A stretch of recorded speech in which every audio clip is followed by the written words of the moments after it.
Yeah, I can swing anyway. I'm not sitting on the fence. Obviously, it's a bigger puncher, Dubois.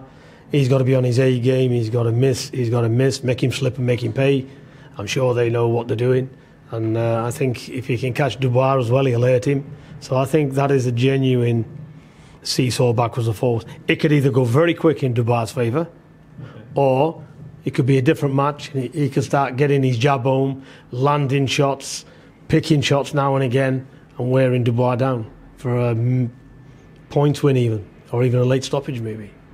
Dubois has been really good recently, and I've criticised him probably more than anyone in the country for the performances that he put in before he won the title, or he won the interim, and rightly so, and I stand by them all the time. But the fight against AJ, he really impressed me. He impressed me before that as well. The fight before that, and he's got a good chance to beat a good name in Joseph Parker. But I like Joseph Parker. I think he's a good fighter. But ultimately, I do think he'll be caught. And I'm probably for the first time in my life going to pick Dubois to win. Daniel will get to him within 4 or 5 rounds. I think I'm not going to be disrespectful to Joseph Parker, but the last few fights have flattered him.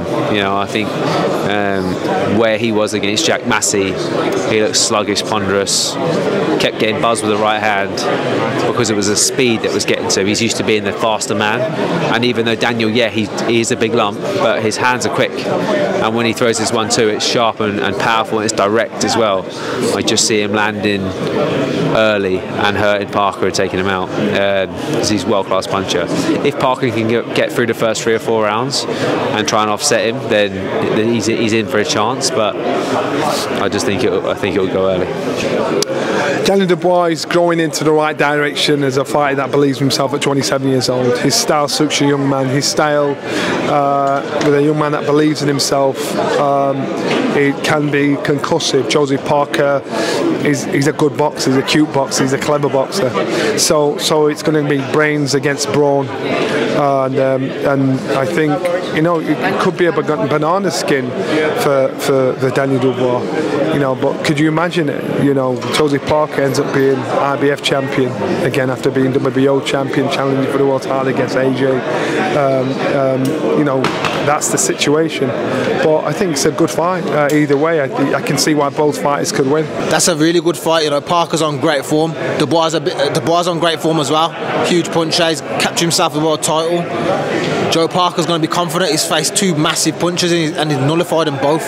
But Dubois, I think Dubois is a bit better boxer than Wilder and Zhang. He's got a great jab. It's going to be a very good fight, and I think Parker's and his team, with Andy Lee, they'll come up with a great game plan.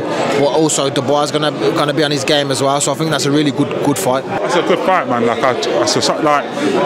think it's one of the harder fights for Dubois because of his style. I think.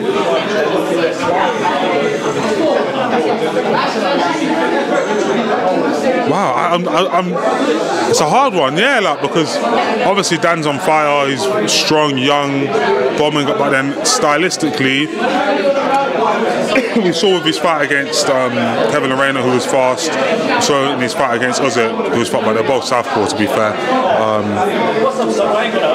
The sort of speed of foot and hand might cause him some trouble, and no, I'm going to say Dan. I don't know. I think Dan. I don't know. It's a good fight. I don't know yet. Because what's name's put on a lot of size, so I don't know how that's going to affect him. Because the best way for Parker to win this fight is to do basically what he did against Zhang and against Wilder, who are both huge punchers, which is weather the storm and come in with your own combinations and graft and grind. But I don't know if with the extra weight he's going to be a bit slower and allow Dan to catch up with him. I don't know. Yeah. What a good fight, mate. What a good fight. You've got Dubois, who right now is happy to go in there and kick the shit out of anybody. He's got full confidence in himself. He is an immensely powerful fighter. Got a good jab, great right hand, vicious body puncher. But then in Parker, I think he's one of the most improved fighters on the planet. Andy Lee's done a great job on him psychologically as well as tactically and boxing ability wise. He's got dimensions to him. He can box. He knows how to smother. He knows how to spoil his way through rough moments as well, and he's got good legs, and if Parker wins the fight, it doesn't surprise me. I'm not saying he's going to win the fight. I don't know who wins the fight. Again, this is why I love this card, because you keep going through the fights and you're thinking, oh, you can see both men winning the fight. That doesn't mean you're sitting on the fence getting splinters. It means that you can see how both men win the fight. And what I will say I'm quite confident in is if Dubois doesn't get rid of him inside the first 5-6, then I could see Parker outboxing him, and I can see Parker beating him. It's a really good fight, and I've gone against Joseph Parker before and got it wrong, but I think Daniel Dubois, I think he's a man who's really come on the last 3 fights. I think he's been he's unbelievable. I think mentally he seems so much more comfortable in front of the camera and everything like that, which you need on a big fight week, because it can be draining, can't it, for a lot of big fighters, how they struggle to handle it. But I think Dubois stoppage.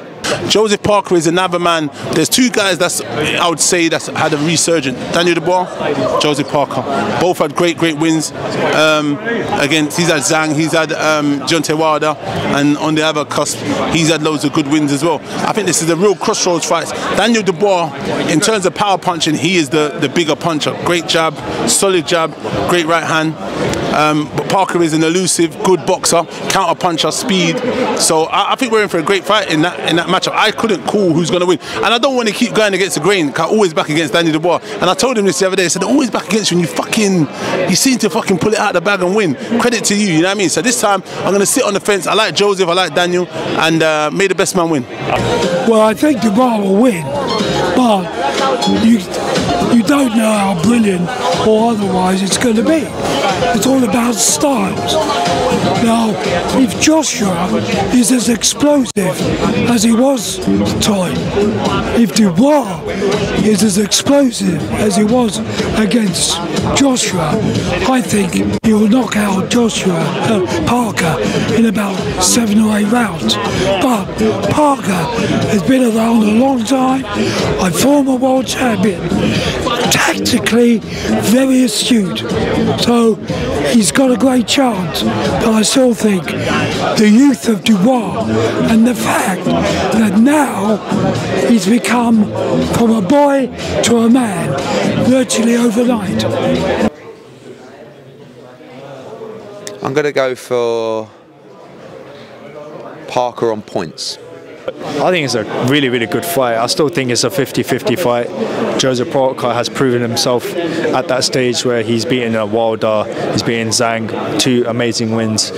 And then when you look at Daniel Dubois, he's just got a massive knockout win against Anthony Joshua. And then you look at him beating Hrgovic, which is a tremendous win to have in his resume as well. So looking at that fight, Daniel can win this fight, and I think he can, but it's not going to be an easy fight for him.